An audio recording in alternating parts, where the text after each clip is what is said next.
and we are going to dive right in to part 3. Yes, you do have what it takes. And we have another amazing panel for this session, which is going to be facilitated by Bree Jones Rich. I'm so grateful that she is here to facilitate this, and I'm really excited for a great conversation. A brief introduction: Bree grew up in Wyoming's wide open spaces and currently calls the New York Catskills home. She is a board member for the National Wildlife Federation and previously served on the boards of the Florida and Wyoming Wildlife Federations. Bree received a BA in International Studies and Political Science from the University of Wyoming and a Juris Doctor from the University of Michigan Law School. Go Wolverines. She works as an attorney in New York City, and in her spare time, you'll find Bree hiking, skiing, kayaking, fishing, and dabbling in photography. She takes every opportunity to travel the world. Bree, thank you so much for being here today. I'm excited your flight landed on time and everything went smoothly. I'm gonna hand it over to you. The Zoom room is yours. Marsha, thank you so much for that very generous introduction. You made me blush. And I'm so happy to join you all today from the Nashville airport. So if there's any background noise, please excuse me. This is such an exciting panel to be asked to be a part of. So I just want to first extend my gratitude to all the amazing women and share how excited I am for this conversation today. We're going to just start out with some brief introductions of our panel, let them have the opportunity to introduce themselves to you, and then we'll get right into the questions. So if I could just ask Jana, if you wouldn't mind starting out and introducing yourself. Sure, absolutely. Thank you. I'm Jana Waller. I am a TV host and producer. I had a show Skullbound on the Sportswomen's channel for 9 years. I now took my show digital on Carbon TV. It's called Skullbound Chronicles. It's a hunting show featuring a lot of emphasis on conservation. And I'm also a newly appointed Montana Wildlife Commissioner. So that's only been about 4 months, but looking forward to the challenges ahead. I'm super involved in conservation and have been my whole life. I'm a lifetime member of National Wild Turkey Federation, Mule Deer Foundation, Safari Club International, Sportsmen's Alliance, and numerous other annual groups. But it's a true passion of mine, and I just believe hunters are the greatest conservationists on the planet. And I'm just really happy to be a part of this panel. And I'm sorry, LiLi, go next. Introduce yourself. Thanks, Jana. I'm LiLi Wong. I got into hunting about 3 years ago when I wanted a closer connection to the food and the wilderness. And I am a board member at Conservation Northwest. I actually joined the board after realizing the importance of, protecting wildlife and their habits, which is the exact mission of Conservation Northwest. And for my day job, I'm a marketer at a software company in Seattle. I'm so excited to be here today and appreciate you guys tuning in. And I'll pass it off to Gloria. Hi, good morning. Thank you for joining us this morning, and thank you, LiLi. I'm Gloria Tom. I'm the director for the Navajo Nation's Department of Fish and Wildlife here in Arizona. I'm a member of the Diné Nation, also known as the Navajo Nation, and we're located here in the Four Corners area. We have lands in Arizona, New Mexico, and Utah. I'm very glad to be here this morning, and I'll hand it over to Kathy. Thanks, Gloria. I'm Kathy Hadley, and I live on a small ranch in southwest Montana, about 12 miles from any town. I also live in the homeland of the Salish Kootenai. I am a lifelong hunter and angler. I retired a couple of years ago, leading a national nonprofit as their executive director for 20 years.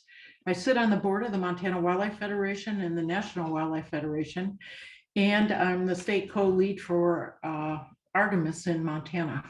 And I think this is going to be a great panel today. I'm looking forward to it, and I so appreciate being invited. So I think I'll call on Michelle. Great, thanks everyone. I too am just thrilled to be here. I think this is an amazing opportunity, and Artemis just does such wonderful programming and wonderful work. So Marsha, thank you. My name is Michelle Zimmerman. I was on the Colorado Parks and Wildlife Commission, was chair of the commission in my last year. I served 2 terms, so 8 years. And I termed out in June of 2020. And so I took about a year off of board and commission service, and I recently joined the International Mountain Bicycling Association Board of Directors. So my passion clearly lies in natural resource management and protection, and where recreation crosses that into conservation. And so, of course, hunting, fishing, that is recreation. It is also stewardship and conservation. I started hunting through being on the commission. I was sitting at the table making decisions on a sport that I didn't know anything about, and so fortunately through my amazing colleagues on the commission and in the agency, I was able to go out and learn about the sport, and I will be a lifelong hunter. My day job is I'm a large solar photovoltaic project developer. That pays the bills, so I can keep working on boards and commissions to support recreation and conservation. I think that's everyone. Do I pass back to you, Bree? Yeah, thank you so Great. much, Michelle. And as you can see, we have an amazing panel today with a lot of diverse experience. So my first question this morning is for LiLi, and I'd love to hear what you expected or what you thought board service was going to be like when you first started, and how your expectations aligned with reality. Thanks, Bree. So I joined the Board of Conservation Northwest only about 2 years ago. It was my first time serving on a board ever. So, and I'm also in my 30s, to give a little bit more background on me. And I'm also trying to grow my career as a marketer. So I was really worried about, the commitment, and I didn't want to be a bad board member. So before joining, I had many conversations with various board members to just really get the vibe for the people and understand what the board dynamics are, and really get a sense for where I'd fit in the best. And at that point, Conservation Northwest was looking for members to join the finance committee, which was, worked well for me because I also have a finance background. And they were also looking for someone of a different demographic to join the board to give a broader perspective. And I kind of see that as a wave coming, with trying to include more women in conservation. So I think that that's, really exciting to be a part of. So after really enjoying my conversations about, with the people and, finally being formally a board member, I just remember as part of onboarding, one of the first things I was given was a series of dates and times for meetings. And they were each over 3 hours long, every other month.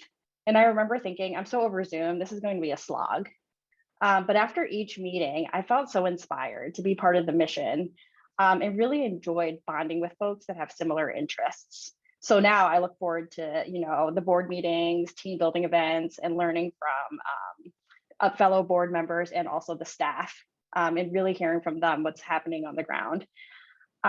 So now, in addition to the finance committee, I'm also on the fundraising committee. And I think the reality is that board service is what you make of it, right? You can get as involved as you want, or, or not.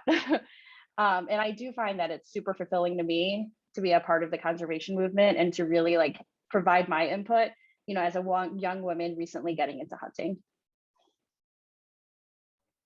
A lot of what you said really rings true for me too, LiLi, and my experience on boards. Would anyone else like to jump in and share off of LiLi's thoughts, or does anyone else have anything they'd like to say on this topic?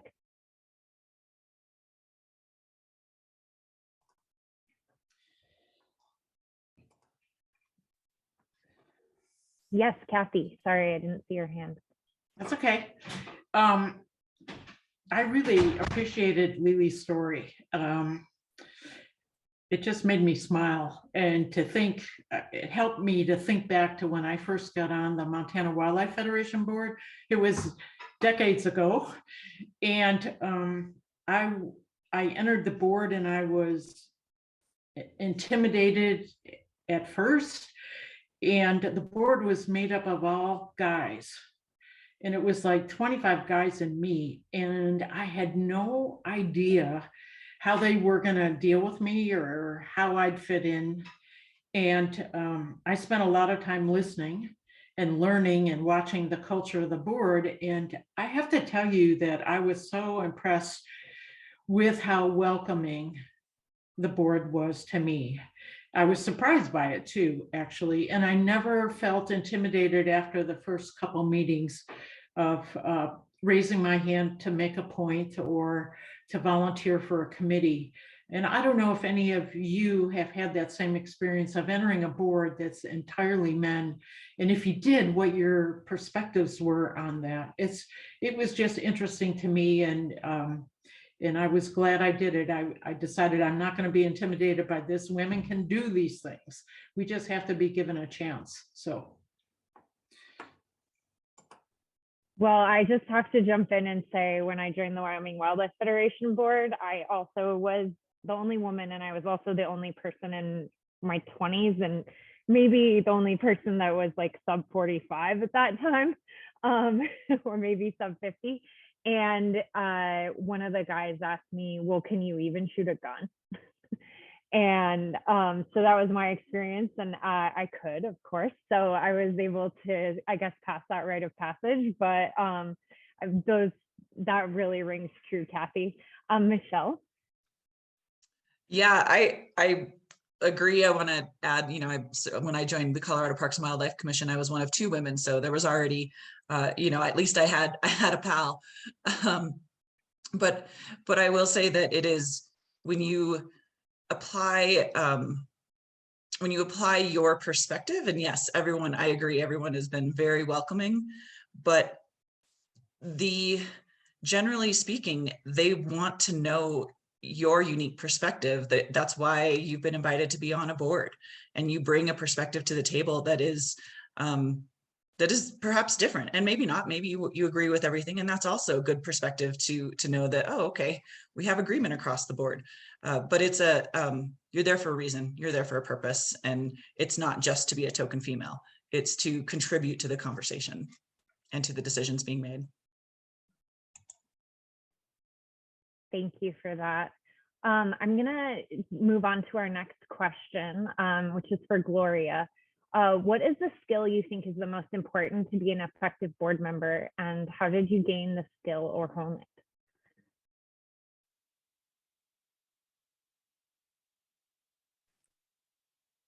Okay, thank you, Bree. In my introduction, I failed to mention that I am a member of the board of directors for the National Wildlife Federation, and have been for approximately 3 to 4 years, I believe. And when I was way back in my early career, I was a member of the board of directors for the Native American Fish and Wildlife Society. I was representing the Southwest region of the society, and the society is a consortium of tribal fish and game, fish and wildlife agencies across the country. And at that time, we also had membership from Canada. And I had to compare the 2 appointments, I guess.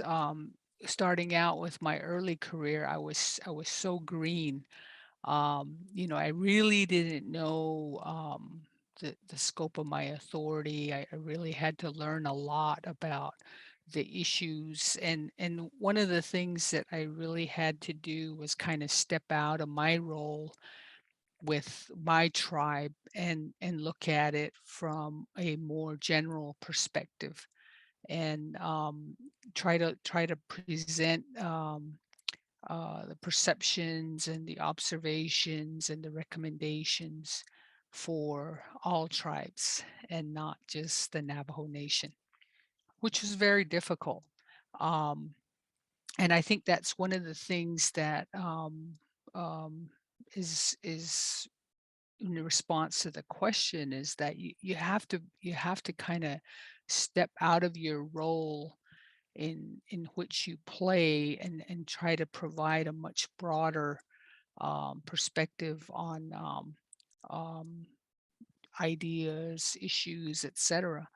And with the National Wildlife Federation, kind of a similar role in terms of presenting the tribal perspective. There's been a lot of changes in the way tribes are brought to the table now in comparison to way back in the 80s when I served on the other board. You know, there's a lot more focus on and a lot more recognition of tribal conservation efforts. You know, before it was primarily just with states and the feds, and a lot of people nowadays are beginning to realize that tribes play such a monumental role in conservation across the country. And but we're still, you know, we're still far behind in terms of the funding levels.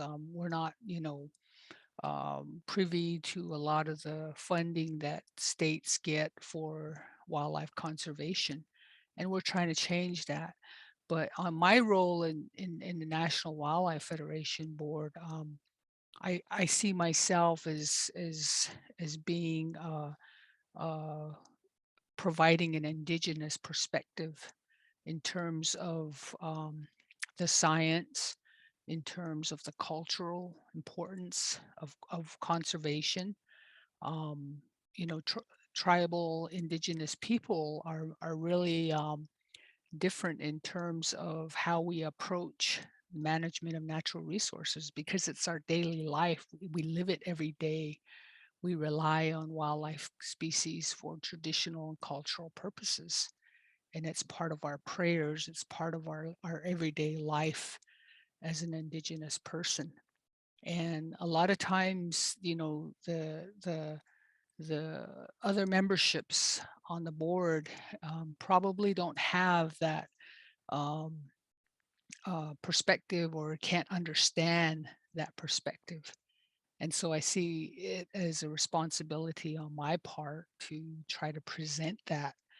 And that's what drives me every day, you know, is my access, my family's access, my relatives' access to these resources, because that's who we are as a people. And I have to kind of step back as being the director for the Navajo Nation's Fish and Wildlife Department, and kind of step back and look at it from an overall tribal perspective. And there's a lot of different perspectives out there amongst tribes. And so it's really kind of a, in a sense, kind of walking a real thin line, because I don't want to step off that line and say something or present something that might not be appropriate for somebody else in another part of the country. And so, you know, I think just having that understanding that, you know, where you're coming from, and then at the same time understanding other tribal perspectives and other tribal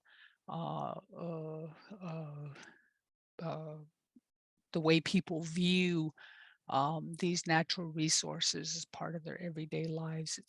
It can be difficult, but it's something that you have to really stay focused on when you're talking about tribal perspectives in conservation. I hope I didn't confuse everybody. No, thank you so much for sharing that, Gloria. And there was so much wisdom and really helpful points in your response. Did anyone else want to jump in? Jana? I love what you had to say. I can, as a Montana Wildlife Commissioner, I can so relate to exactly what you were saying in terms of where I come from as a public land Montana hunter, lifelong big game hunter.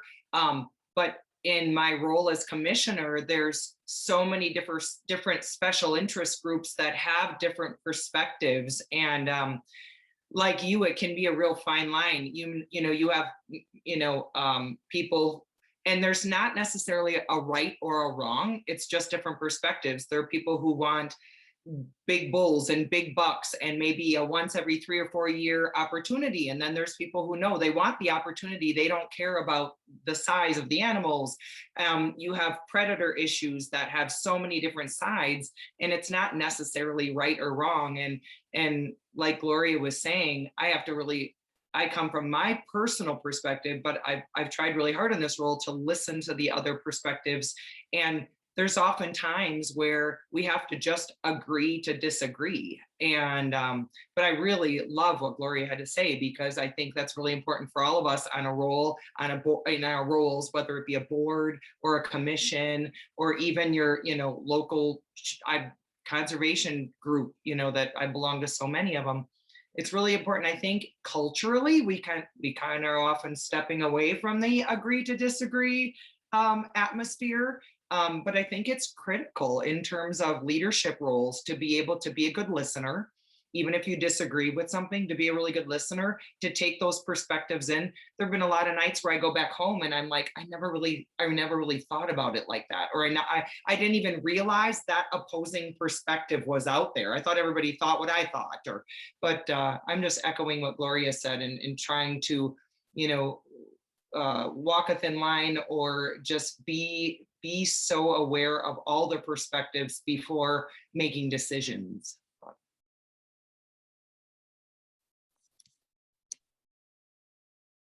Such excellent points. Does anyone else want to jump in before I move to the next question? Okay, well, with that, and I think this is a nice segue, I and I think many women often struggle with imposter syndrome.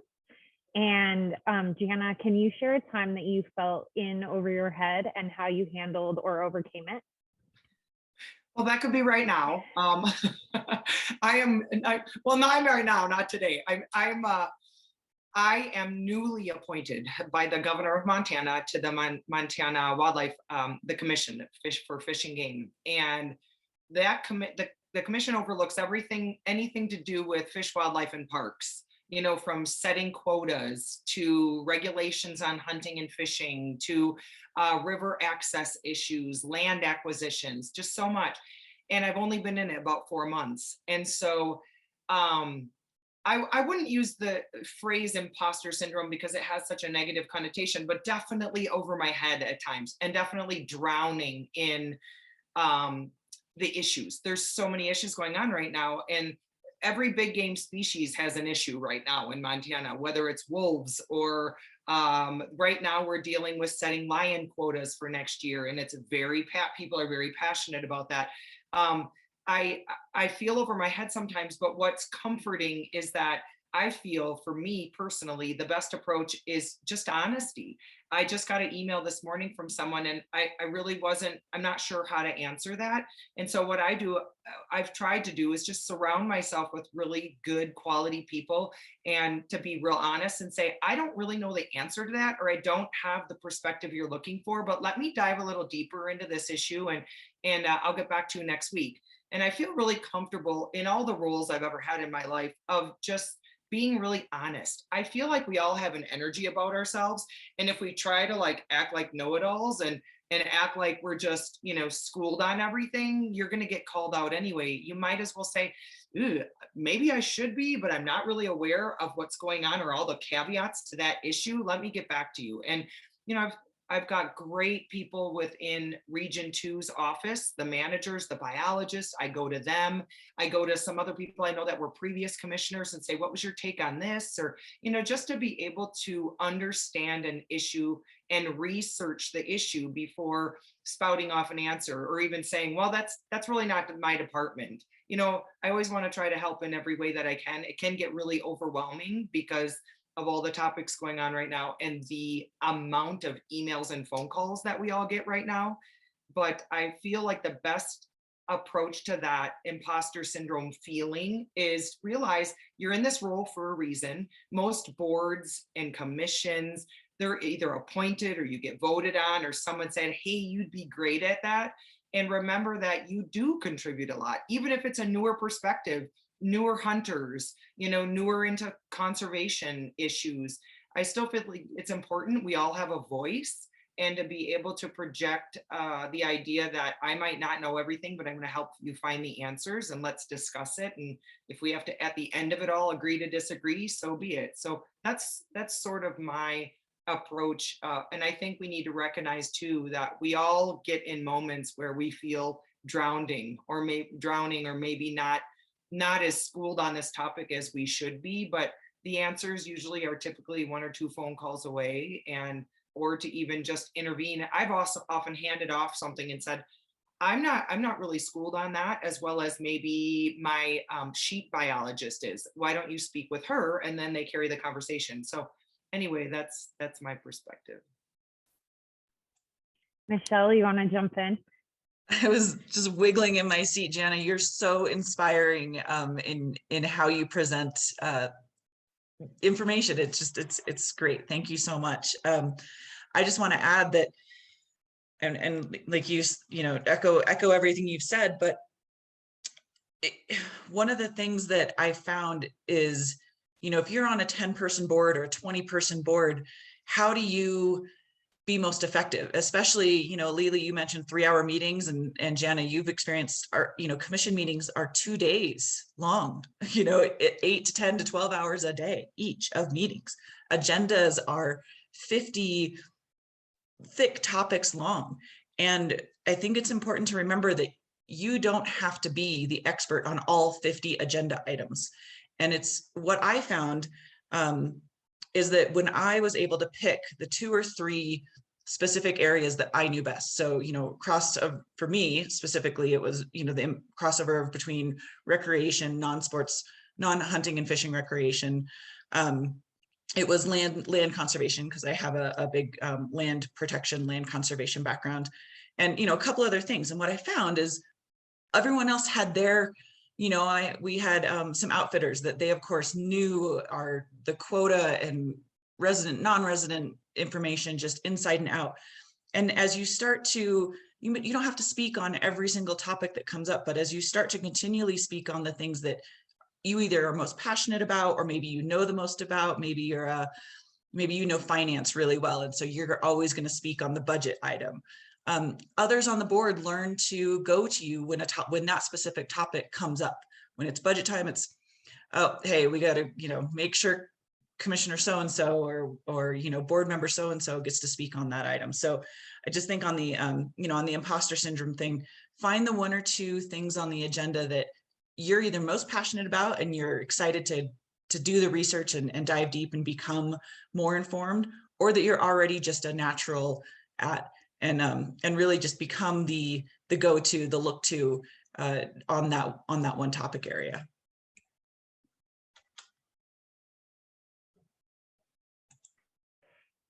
Kathy, please jump in. Yeah, I guess I think that I find a lot of commonality between Jana's experience and Michelle's and my past experiences. Some time ago, I was appointed by the governor to a regional nonprofit. It was the Northwest Energy Efficiency Alliance, and it represented Montana, Idaho, Washington, and Oregon. And it represented 12 million people, and it dealt with energy issues. And the board was made up of 99% utility executives fellows. And they spoke their own language. I mean, energy stuff is pretty complex. And I was one of 2 people representing quote unquote public interest. But in my day job, I was doing energy efficiency, conservation, and renewable energy work. So I had some knowledge, and it was pretty intimidating. But what I decided I'd do is I'd come to every board meeting prepared. I'd read everything I could beforehand. And that I volunteered for a couple committees and tried to form some buddies relationship on the board so I could learn from these people about what was important and what wasn't. And I really didn't speak up too much unless it was on, as Michelle mentioned, the topics that I felt really comfortable with in my head. I spent the whole first year listening and learning, I'll say that. And it was a great learning experience for me. And by year 2, I felt totally comfortable. I just thought I'd share. Thanks. LiLi, Gloria, do either of you want to jump in before we?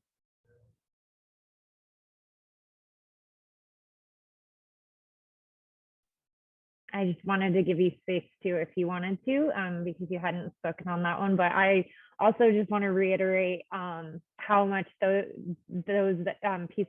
pieces of advice really ring true for me too, and how much I have leaned on my fellow board members and learned from them as I have had my own journey as serving on boards. And I learned from Gloria and Kathy, who I serve with, but also many other board members. And it has been one of the best experiences for me, and the best way that I've learned is from all of the other people that I serve with. LiLi, did you want to? Yeah, and I will say that, like echoing, what everyone else has kind of said about like understanding what your own strengths and weaknesses are in terms of like your knowledge and your knowledge gaps, because I think with imposter syndrome comes with self-awareness, right? Knowing what you know and knowing what you don't know. And I will say that, like, when I go into like any meeting at work, no one ever says to me, wow, you have executive presence. I'm going to, literally like, what you're talking about. Or even when I go to the shooting range, people just assume I don't know how to shoot my gun. I don't know how to operate it, And so like, I think that as women, we just have a superpower in being able to juggle things, get things done on the home front, on our career front, all the things, and to just have faith in ourselves, and just have that confidence. I just keep shaking my head. Thank you for that. Unless anyone else has anything to add, I'll pose our next question to Michelle about where the most growth has happened for you personally or professionally through your service. Great. I think the thing I've learned the most, well, I've learned a lot, but one is that doing it all isn't everything. I had a lot of, as you've mentioned, Bree, I've had a lot of time where I was the youngest on a board or a commission, the only one who was still working full time. And I was pursuing other boards and commissions and volunteer opportunities or, recreation opportunities, and trying to just fit everything in and saying yes to everything. And what I've learned is that doing it all isn't everything, but finding what gives you personal fulfillment and professional fulfillment is key. It's really important. And so if that means you've got to, do it all for a little while so you can dip your toes in a lot of different ponds to figure out which one, where you get the most personal fulfillment, and then run with that. I think, that's something I've learned a lot by being on commissions and boards. A couple other things I've learned is that, when opportunity knocks, open the door. You don't have to invite them to dinner, but at least open the door and hear what opportunity has to say. And so by that, I mean, my path to being on Parks and Wildlife Commission started with me being on a board of a Friends of a National Park group, because I loved going to that park, and I became an advocate for that park, and I got on the board. And then because of that, I ended up, end of my work in land conservation, being invited to be on a small committee to help support. So never, underestimate the power of small committees and small task force. You might be involved in something locally in your town or at the state level or at the regional level that's like, hey, we just need someone to go spend 6 weeks and work with these divergent point of views and try to come up with recommendations for the council or the commission to move forward. Getting on those small task force or smaller committees that maybe only meet once or twice a year for a specific purpose, you don't have to jump right into being on, a governor appointed board or something like that. You can certainly start with these smaller committees. So, if those opportunities come up, open the door and see what you think. You don't have to make a lifelong commitment. And then the other thing I will say is that one of the things that I've learned for me personally and professionally that's helped a lot by serving on boards and commissions, or what I've learned from serving on boards and commissions, is when you sit on a council or a commission or a board, you are provided information that you might otherwise not have. And so while other constituents and friends and neighbors and family might say, I can't believe you voted this way, or, you know, I see this topic is coming up in your organization and I can't believe, you know, I can't believe this is happening, and you better make it go this direction or that direction, or vote this way or that way. But they aren't spending the hours, and they don't have the access to sometimes even confidential information, but certainly the depth and breadth of the information that you have to make some of these decisions. You know, Jana mentioned lion quotas. You know, it's easy to be like, oh, I love mountain lions, they're cute, or, oh, I hate mountain lions, they eat baby animals, or, you know, whatever. But when you sit on those commissions, you have a chance to really go meet with the lion biologists and understand all of the different decision points and research that goes into those decisions. And your friend or your neighbor might, you know, they probably don't have the kind of information you have to make decisions. So I think personally and professionally, that's helped me when I interact with my family, with friends, just remembering that someone else might have a little more information than you do, or you might have a little more information than they do. And you need to make the best decision you can for those that you serve, given the information you have at that time.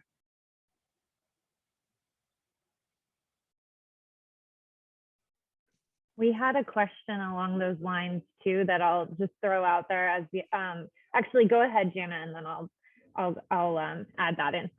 Oh, I'm just sitting here and squirming in my seat too. Just 2 points that sound super simple, but I've got them ingrained in my brain especially from nine years of network television, where, you know, I would do a bear hunting show or something, and then, you know, you'd get 95% like great comments. Wow, I had no idea the complex issues of predator management and how much bears affect, you know, elk calves, so to speak. But then you'd get those couple of comments that were just rude, crude, name calling, you know, and getting thick skin, it happens over time, but to remember that you've got to have thick skin. And you know, I've had death threats, been called every name under the sun. And luckily 12 years into this career, they usually just bounce right off now. Once in a while, they'll sting a little bit, but you know, you got to have thick skin. And I think it's also important to remember that, back to your original question to Michelle, is what did you learn, or what was the most growth? Is I feel like in my life in general, not just from this career or the commissioner position, but the times I look back in my life that were the hardest and the most challenging or the scariest are the ones I grew the most out of. And I really do believe that we as individuals, as men and women, we grow the most in challenging or difficult situations, more so than anything else. And that can help people when they're trying to decide if going onto a commission or a board or a new job or anything that's a little scary, is that the only way, I think the main way, I should say, that I've achieved personal growth as a human being is definitely through the tougher times or through the more challenging roles that I've accepted.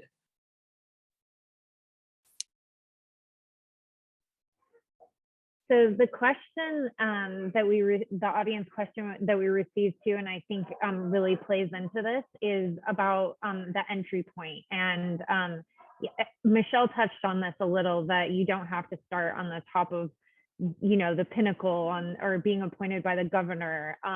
But it was asking about entry point to affiliate or other conservation networks, such as the NWF affiliates, which was definitely my experience. I started with the Wyoming Wildlife Federation. I don't know if anyone has thoughts on that too. Like, how do you first get involved? Where's the there's lots of entry points, but I'd love to hear your thoughts on that too, taking your first step. Do you want me to take a first crack yes, at that? Sorry, okay. I left that a little open. Yes, please, Michelle. No, go ahead. yeah, I'll kind of reiterate what I already said, but find something that you're interested in or passionate about, or that you want to broaden your knowledge of. It doesn't, I happened to start because I liked this one park and I started volunteer and got really interested in it. But I have a lot of friends, now I'm working on this cross of recreation and conservation more so by being on the IMBA board. So I have a lot of friends that are mountain bikers, and I'm encouraging them to get involved with the local mountain bike organization, and just, go to those meetings. And you don't have to be on the board of the local organization. You can just be a member and go to those meetings and see how they operate. And then you can say, hey, how do I get more involved? Are there board opportunities coming up? But I would just say, find the area. Maybe it's early childhood education. Maybe it's, all sorts of different things, but find the area that you're either most passionate about, interested in, because it does take side time. And so if you're not interested in it or passionate about it or curious, it's going to be hard to carve out those nights and weekends that it takes and the travel that it takes to be involved in some of these commitments. So make it something you're interested in. Yes, LiLi. Yeah, and I really liked what Michelle was saying earlier around like dabbling and really like listening to opportunities as they come, because I heard about this board, opportunity for myself when I was, just getting into hunting. I was doing a lot of like fish and wildlife mentored hunts. And that's when I got to, know more people. And even from like little conversations, it turned into like more of friendship, and then more of like learning about different organizations. Because I remember, just like going online and learning, okay, like I knew I wanted to do something in conservation. And just like the amount of different organizations can be very overwhelming. So even just showing up to events, listening to people, having those conversations helps kind of like steer you in the right direction of things you may or may not be interested in. Great, thank you. And this is, I think, a perfect segue into my question for you, Kathy, which is, what is your top suggestion for women taking the first step towards serving on a board or commission? It does flow nicely, Bree, from what we were just talking about. When I first started getting involved with boards, I was a person who spent a lot of time out in the woods hunting and fly fishing on streams. And my passion was being in a place, these special places, and having this opportunity that we had all around us in Montana, and uncovering problems with our fish and wildlife populations and with the habitat. So I started researching organizations, and I became a member, just a member, paid my $35 for the Montana Wildlife Federation, and started getting their newsletters.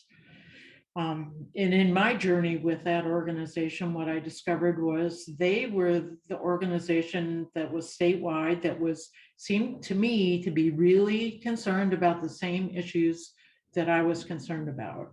So I started doing a lot of research to find out, what is this organization? What do they do? What's their mission? How often do they meet? Those kind of things. And that's my first recommendation just to everybody today, that if you are thinking about taking the first step, I would research the board or the commission or the local organization first. I think finding out what their mission is really important. Finding out things like how often they meet. And not only that, but what is the time commitment? Because women are super women. They have 45 different jobs. And what it says, when you read something, we meet 4 times a year, they forget to say, oh, but we have 54 Zoom conference calls, and we expect you to go out helping us build fence on private landowners to improve landowner sportsmen's relations. So you really got to sort of dig deep and find out what that time commitment is.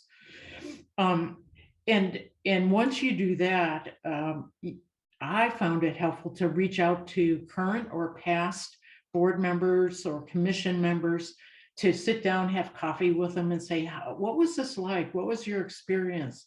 You know me, what do you think I can contribute to that? But doing any type of networking that you can to try to figure out whether you would be a good fit. And after you've done all those things, I would ask yourself 3 questions.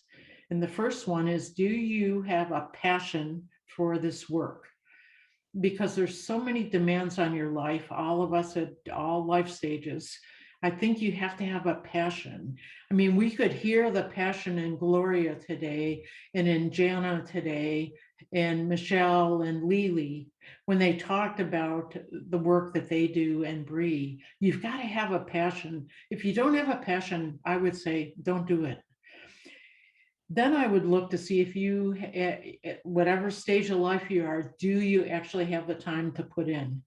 Because I think if you're really going to commit to it, you want to commit to be a good board member. You want to do your homework. You want to show up. You want to speak up. You want to step back.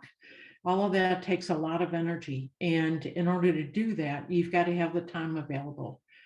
And then the third thing, I think, especially with nonprofits, are you willing to use your own personal and professional resources to help advance this organization that you're joining? Because you're a board member and you have to look out for them and help them meet their mission. And if you answer yes to those 3 questions, I think it's a go. And if you don't, I would hold off until you get to a different place in your life, if it's a time commitment, or if it's not quite your passion. But to me, the overall thing I think that drives me is passion for fish and wildlife and for their habitats and for leaving the next generations, the next 7 generations, a place that we would be proud to leave them. And so that is what connects me to the organizations that I volunteer with. So that's a quick idea of what I was thinking about for this question, Bree. Kathy, thank you. That not only is that super helpful, that you made me tear up too, because I know how passionate you are about this and the work that you do. So thanks for sharing that. Gloria, do you want to jump in? Yeah, I do. I just wanted to thank Kathy for that. I think that she hit it right on the nail. You have to have a tremendous amount of commitment and belief in what you do. And when you get into a position where you have a lot of influence on how things are going to go, you have to believe in what you're doing. Um, and I think it's really important also to take a look back at where you're coming from. And for me personally, in terms of conservation work and um, um, management of wildlife resources, a lot of it goes back to our families, our own individual um, families, and our children, our grandchildren, and even those that we haven't seen yet. You have to believe that what you're doing today is going to influence tomorrow and beyond. And just having that realization and that commitment, it really helps. It really helps you to sort of define, what your purpose is and how best to serve that purpose. Thank you. Thank you, Gloria, as always. That's really appreciated. Does anyone else want to jump in on this? And I also just want to mention to our audience, if you have any questions, please feel free to drop them in the chat or in the Q&A function, and I'll help facilitate that.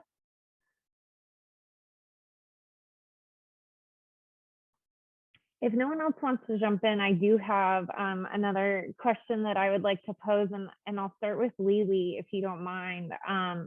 I'd love to hear, we've talked a lot about all of the commitments that we all have, and Kathy mentioned that we're all super women and take on probably more than we should a lot of times, but how are you balancing your board service with your other commitments, with your career? Can you just talk about that a bit more? Yeah, it's hard, because I feel, there's just limited time in the day. I want to do everything. And what it comes down to me, for me personally is, ruthless prioritizing. And I find that, I'm most effective when I have a lot going on, because it forces me to think about like, what is the most important thing I need to get done today, this week, this quarter, to really drive results. And I feel like, because I'm a little neurotic, when I don't have that going on, my brain just like thinks about, all sorts of like little things that don't really matter. So I actually find that the busier I am, the more I prioritize, the better results I drive. And that's really like going to what like Gloria was talking about looking deep within and figuring out what's important to me.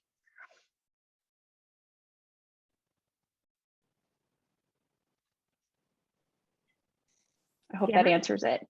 It does. Jana, did you want to jump in?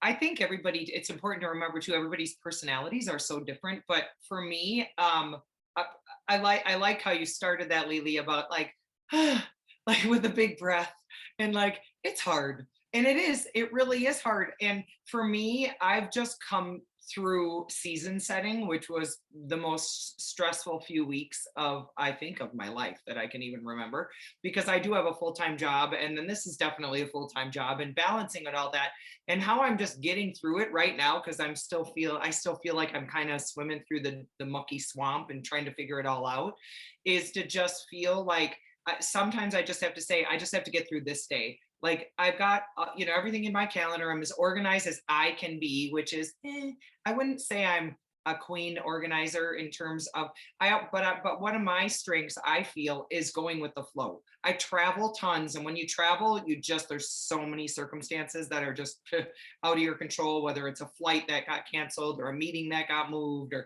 and so I think going into things, knowing that you just do the best that you can. Some days are going to be crazy. Some weeks are going to be crazier than others, where you're balancing it and telling yourself to just, de-stress as best as you can. But just, to me, it's just get through this one day. And then I can, at the end of the day, kind of take a look at what the next few days or the week hold for me and manage them. But while you're in those moments of drowning, of just figuring out, okay, what do I have to do? Like you said, focusing maybe on the critical few and not the tedious many, to get through the day and to move forward, because keeping the idea that it's not always that feeling of being buried.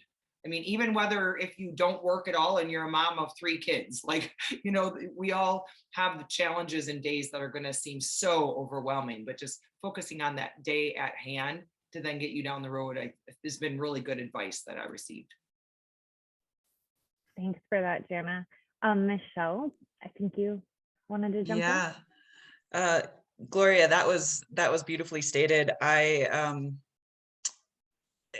want to just kind of build on on one of the things you had mentioned about when you are in a position of influence, and it's helpful to remember that, yes, we're doing a lot of things and we may be drowning and we need to prioritize. And I'm with you, LiLi, I find that the busier I am, the happier I am, the more fulfilled I am, the more effective I am, to a certain degree.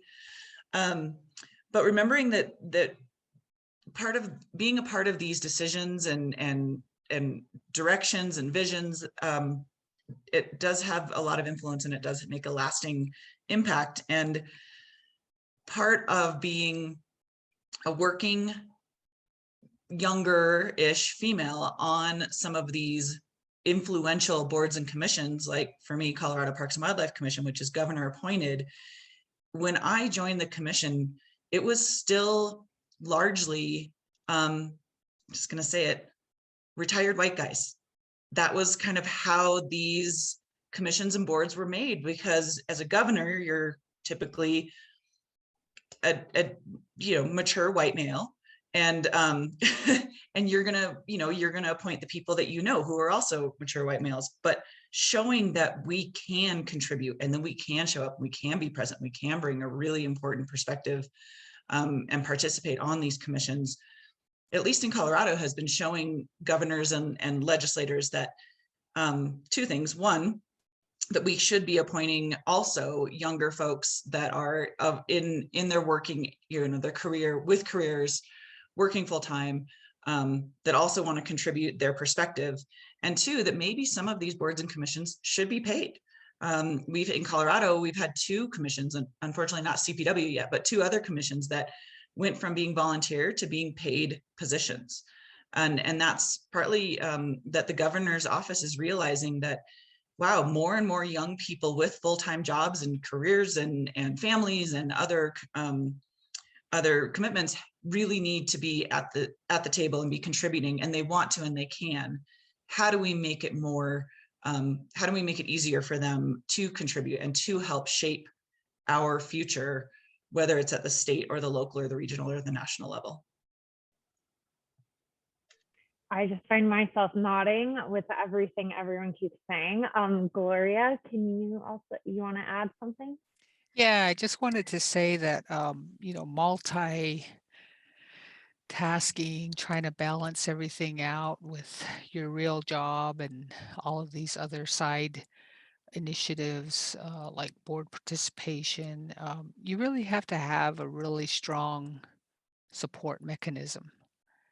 Whether it's family, whether it's with your work, having that support is really essential, and I think it's really critical. Um, and sometimes we tend to forget that, especially when you get so knee deep in stuff, and you just want to move forward and trudge forward and try to do what you can. But to me, it's really important to always recognize that you have that support at home and at work. I just wanted to add that. Thank you. Thank you. And, that really goes to an audience question too, that asked about how you keep heart when you feel like you're maybe a lone voice, or you feel like you aren't making a difference, or maybe overshadowed. Do you want to speak to that a little too, Gloria? Would you? Yeah, and I think it goes back to just your overall commitment and passion for what you do. Even if your recommendations and your perspectives aren't being recognized, you still, to me, you still have a responsibility to bring that forward, even though you're not getting what you want out of it. You're still contributing to the perspective, you're still contributing to the knowledge that people have. And you might not get what you want in terms of the outcome, but even if you're just reaching maybe 1 or 2 people and educating them on what you're trying to bring forward, that's good enough in my opinion. If you don't succeed in getting something to go your way, don't stop. Just keep pushing, keep moving forward, and hopefully someday it'll change. Thank you for that. Thank you for that advice.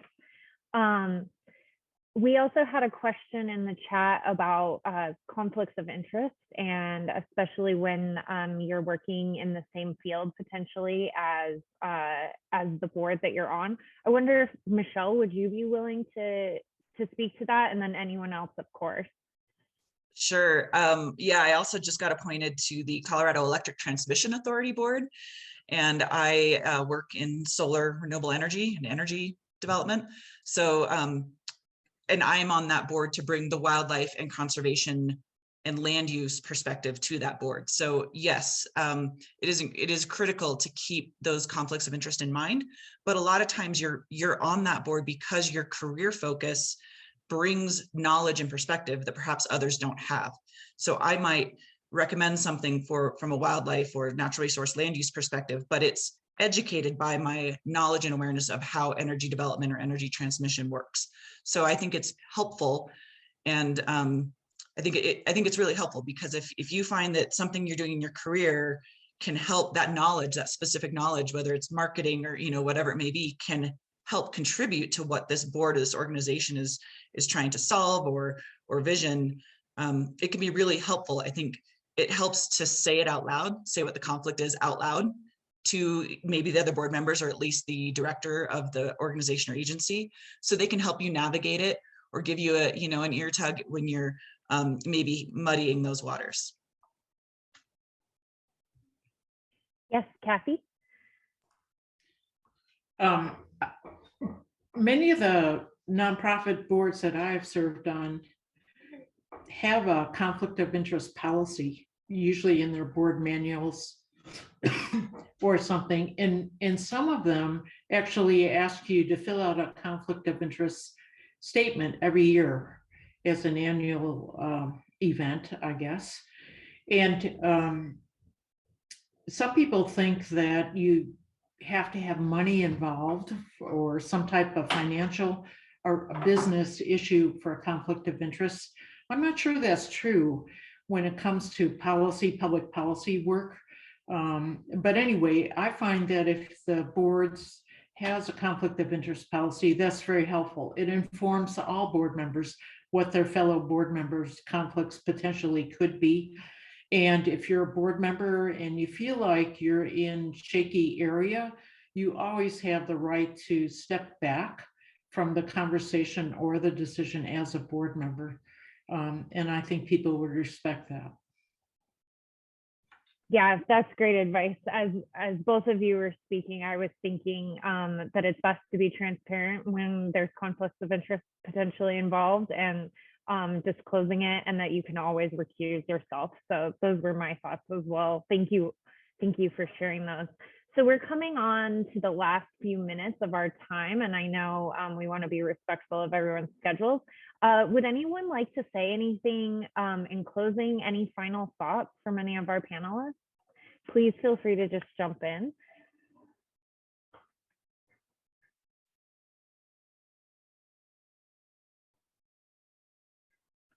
I'll just start by sharing my gratitude to everybody for taking the time today. I have learned a lot just in the last hour, and really appreciate you all serving on this panel. Appreciate everybody who's attended today and for your support and work with Artemis and the National Wildlife Federation. We are so grateful to have you as part of this network. And I guess I will just close by reminding you of the title of this panel, which is, yes, you do have what it takes. And it's true, you do, each of us does. And we're so looking forward to meeting you in person sometime soon.